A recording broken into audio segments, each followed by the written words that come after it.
নমস্কাৰ বন্ধুসকল, মই হাতীমে আজি আকৌ পুনৰ আপোনালোকৰ মাজলৈ উপস্থিত হ'লোহি।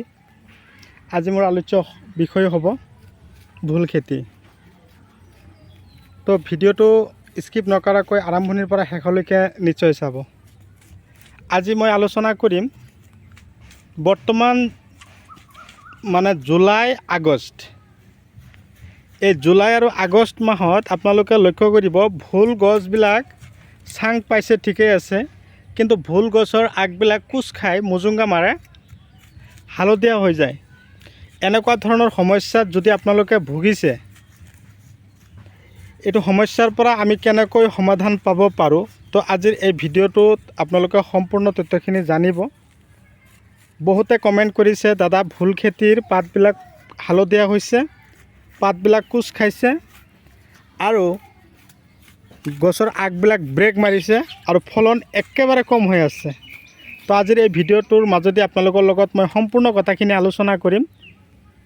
কথা হ'ল, যদি আপোনালোকে মোৰ চেনেলৰ নতুন ভিউৱাৰ্ছ হিচাপে আছে, তেনেহ'লে মোৰ চেনেলটো ছাবস্ক্ৰাইব কৰি দিব, কাষত থকা বেল ঘণ্টিটো লাহেকৈ বজাই দিব, যাতে এনেকুৱা ধৰণৰ উন্নত জৈৱিক ৰাসায়নিক পদ্ধতি মতে কৰা খেতিৰ ভিডিঅ' নটিফিকেশ্যন আপোনালোকে পাই থাকে।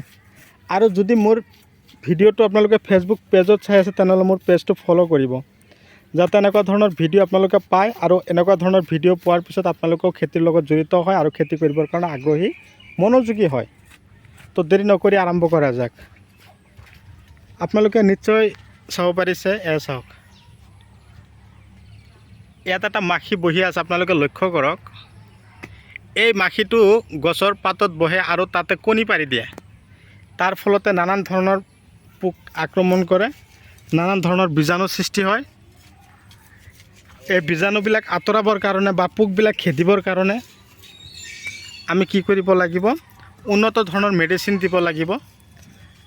তাৰে ভিতৰত 1 নম্বৰ হ'ল শ্বুট, ক্লিক, মাইক শ্বট, তাৰপিছত মাজে মাজে দাহাত স্প্ৰে কৰিব, 5 গ্ৰাম স্প্ৰে কৰিব।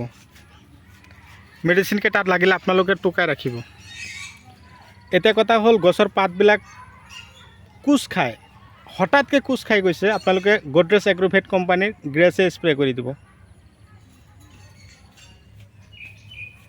তাৰ লগতে গছৰ ফলন একেবাৰে কমি গৈছে, ষ্টুপ্লেজাৰ যিটো 95 হিমুক আৰু ফলভিক এচিড থকা ফাৰ্টিলাইজাৰ, এইটো আপোনালোকৰ খেতিত আপোনালোকে DAP আৰু ইউৰিয়াৰ লগত সিঁচিব, চাব গছটো অট'মেটিকেলি ভাল ফলন দেখুৱাই আছে। ভিডিঅ' চাই কেনে পালে কমেণ্ট কৰিব, যিমান পাৰে মোৰ ভিডিঅ'টো আপোনালোকে শ্বেয়াৰ কৰিব। তো বন্ধুসকল, বৰষুণৰ বতৰ, এতিয়া ভোলৰ দাম কিন্তু লাহে লাহে বৃদ্ধি পাই আছে।